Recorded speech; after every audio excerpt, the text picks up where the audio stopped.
Maharashtra today 24 news, सत्य परिस्थितीचा सविस्तर आढावा।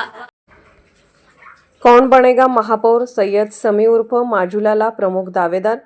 दिलीपसिंग ठाकूर, श्याम खोबे, गणेश देशमुख हे प्रबळ दावेदार। राज्यातील सर्व 29 महानगरपालिकातील महापौर पदाच्या आरक्षणाची सोडत गुरुवारी मुंबईत मंत्रालयात सकाळी 1 वाजता नगरविकास विभागाचे राज्यमंत्री यांच्या अध्यक्षतेखाली आयोजित बैठकीत काढण्यात आले। राज्यातील महानगरपालिकांच्या निवडणुका दिनांक 15 जानेवारी रोजी पार पडल्या होत्या। या निवडणुकीची मतमोजणी दिनांक 16 जानेवारी रोजी पार पडली होती।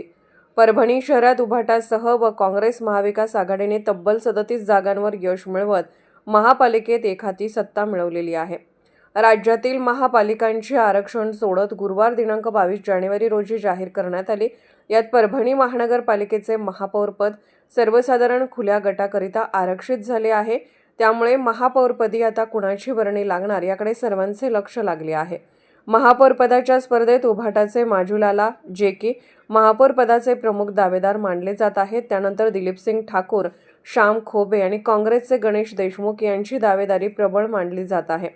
परंतु महापौर पदाचे आरक्षण जाहीर न झाल्याने सर्वच पक्षाचे आरक्षण सोडतीकडे लक्ष लागले होते। महापौर पदाची आरक्षण सोडत गुरुवारी जाहीर झाली असून परभणीचे महापौर पद सर्वसाधारण खुल्या गटासाठी सुटले आहे। त्यामुळे महापौरपदी आता कुणाची वर्णी लागते याकडे सर्वांचे लक्ष लागले असून इच्छुकांनी आपापल्या परीने जोरदार तयारी सुरू केली आहे। महाराष्ट्र टुडे मराठीसाठी ब्युरो रिपोर्ट, मेहबूब शेख, परभणी।